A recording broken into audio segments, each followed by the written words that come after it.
ये पॉसिबल तब हो पाता है जब हम एक शिष्य और एक शिक्षक एक साथ मिलकर अपने स्टेप को बढ़ाते हैं, एक दूसरे को कोऑपरेट करते हैं, तभी वो मुकाम हासिल हो पाते हैं। आज के दिन में अगर मैं बात करूं शिक्षक दिवस, ऑलरेडी जानते तो हर कोई है कि शिक्षक दिवस 5 सितंबर को होता है। मनाया क्यों जाता है ये भी आप जानते हैं, लेकिन अगर परंपरागत तरीके से हम लोग बातचीत करें तो कहीं ना कहीं आज का ये मॉडर्न वर्ल्ड पूरी तरह से मॉडर्न हो गया, जहां पर शिक्षकों और छात्रों के बीच में विशेष गैप नहीं रहा। हालांकि ये होना भी नहीं चाहिए, लेकिन इतनी भी गड़बड़ ना हो कि एक दूसरे का सम्मान करने के लिए भूल जाए। आपके टीचर्स स्टेज पे हैं और आप दूसरे जगह पर शोरगुल कर रहे हैं, ये शोभा नहीं देगा। तो कहीं ना कहीं आज मैं चर्चा करूंगा आपके साथ दो से अगले 4 मिनट का, ये आपको मैं अपने जीवन का कुछ पहलू को सिखाने की कोशिश करूंगा। ऐसे क्लास में हम हर एक दिन मिलते हैं और वहां पर किताबी ज्ञान को मैं लेता हूँ। किताबी एजुकेशन चलते हैं, कह सकते हो बुकिश एजुकेशन की तरफ हमारा फोकस होता है।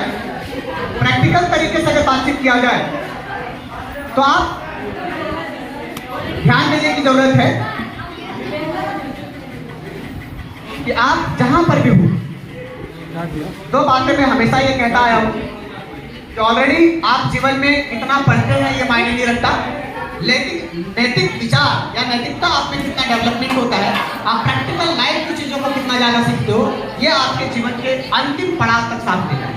तो कहीं ना कहीं हर एक दिवस जो शिक्षक दिवस है जिसको हम लोग सेलिब्रेट करते हैं, यहाँ पर आने का मतलब है, इसको सेलिब्रेट करने का मतलब है कि जो टीचर्स आपको साल भर सीखते हैं, डॉक्टर सर्वपल्ली राधाकृष्णन के बर्थडे पर यह सेलिब्रेट किया जाता है। और वह एक ऐसा महान शिक्षक रहा जिन्होंने हम सभी शिक्षकों के बारे में सोचा और उन्होंने ये बात कहा कि अगर बर्थडे सेलिब्रेट करनी है तो टीचर्स डे के उपलक्ष्य पर सेलिब्रेट किया जाए, ताकि जो लोग शिक्षा दान देते हैं उनको साल में एक बार कम से कम उससे सम्मान दे सके। तो इस कड़ी में हम लोग एकत्रित होते हैं साल भर के इसी एक दिन में, वो 5 सितंबर होता है और इसी कड़ी में आज हम लोग शामिल हुए। मैं उन सभी बच्चों को तहे दिल से धन्यवाद दे रहा हूं जिन्होंने इस कार्यक्रम को सफल बनाने में सहयोग किया है और कार्यक्रम में अब तक सहयोग कर रहा हूं। मैं शिक्षकों के प्रति, जो शिक्षक हैं उन सभी शिक्षकों के प्रति कुछ लाइन्स जो है आपके बीच में रख रहा हूं। कोशिश करेंगे कि वो लाइन आपके लिए भी डेडिकेशन से भरा रहेगा। मैं बात करता हूं उस लाइन को कविता के माध्यम से। मैं अपने तरफ से आपके बीच में एक कविता प्रस्तुत कर रहा हूं। शायद वो कविता आपको कुछ बातें रखे और उन सभी शिक्षकों को प्रदर्शित है जो पूरे साल भर मेहनत करते हैं।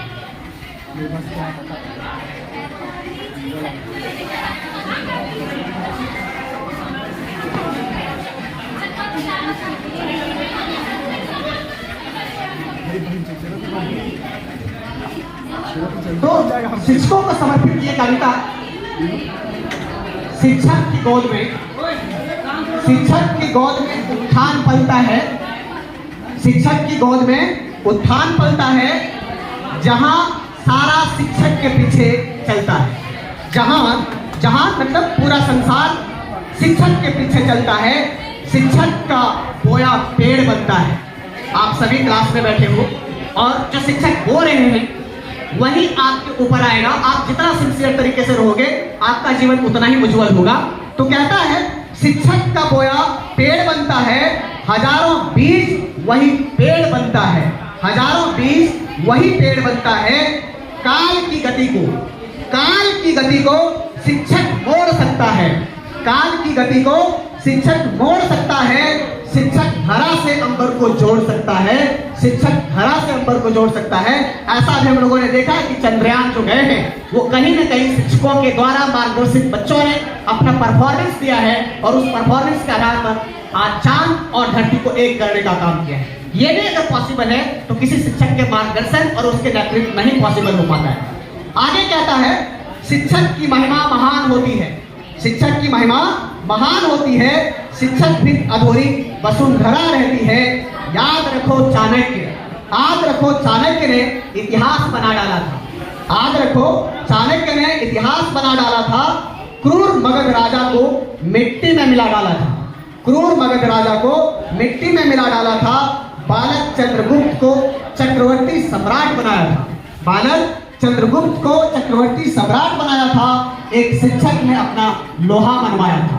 एक शिक्षक ने अपना लोहा मनवाया था और उन्हीं शिक्षकों के नेतृत्व में आप भी पढ़ पा रहे हो और आप भी आने वाले कल देश के भविष्य हो। अगर आप वास्तव में एक शिक्षक के निर्देश में पढ़ते हो, उनका एक मार्गदर्शन में पढ़ते हो, तो आपका भी भविष्य उज्जवल होता है। निसंदेह आप आते हो सीखने के लिए, लेकिन कहीं ना कहीं आप रास्ते से भटक जाते हो। वहां पर आपको भटकने की आवश्यकता नहीं है, आपको सेल्फ कंट्रोल रखने की आवश्यकता है। आगे कहता है, संदीपनी से गुरु सदियों से होते आए हैं। संदीपनी से गुरु सदियों से होते आए हैं, कृष्ण जैसे नन्हे नन्हे बीज बोते आए हैं। कृष्ण जैसे नन्हे नन्हे बीज बोते आए हैं। शिक्षक से ही अर्जुन और युधिष्ठिर जैसे नाम है। शिक्षक से ही अर्जुन और युधिष्ठिर जैसे नाम है। शिक्षक की निंदा करने से दुर्योधन बदनाम है। शिक्षक की निंदा करने से दुर्योधन बदनाम है।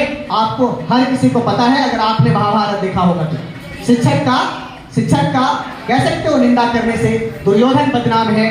तो आपको अपना ये जो मैसेज मैं देने की कोशिश कर रहा हूं कविता के माध्यम से समझने की कोशिश करिएगा। आगे कहता है, शिक्षक की ही दया दृष्टि से बालक राम बन जाते हैं। आपने रामायण में देखा होगा, वहां पर भी गुरु थे और उन्हीं के निर्देशन में सारा कार्य चल रहा था। तो कहता है, शिक्षक की ही दया दृष्टि से बालक राम बन जाते हैं, जिनकी पूजा आज पूरी संसार में होती है। आगे कहता है, शिक्षक की अनदेखी से वो रावण भी कहलाते हैं। और इन्होंने शिक्षकों की अवहेलना करी है, वो रावण भी बने हैं, दुर्योधन के नाम से भी जाना जाता है। आगे कहता है, हम सब ने भी शिक्षक बनने का अवसर पाया है। हम सब ने भी शिक्षक बनने का अवसर पाया है। बहुत बड़ी जिम्मेदारी को हमने गला लगाया है। बहुत बड़ी जिम्मेदारी को हमने गले लगाया है। आओ हम संकल्प करें कि अपना फर्ज निभाएंगे। आओ हम संकल्प करें, अपना फर्ज निभाएंगे। अपने प्यारे भारत को हम जगत गुरु बनाएंगे। अपने शिक्षक होने का हर पल अभिमान करेंगे। अपने शिक्षक होने का हर पल अभिमान करेंगे। इस समाज में हम भी अपना शिक्षा दान करेंगे। ऐसा संकल्प के साथ हम लोग आगे बढ़े, ताकि एक भविष्य, एक बेहतर भविष्य के साथ साथ एक विकसित राष्ट्र का निर्माण कर सके और आप अपने गुरुओं का, अपने प्रियजनों का, अपने समाज का, अपने देश का नाम रोशन कर सके। बहुत बहुत धन्यवाद। उम्मीद है इसके अगले कार्यक्रम में आप पैसेंस के साथ रहेंगे और कार्यक्रम को आगे संचालित करने में मदद करेंगे। Thank you.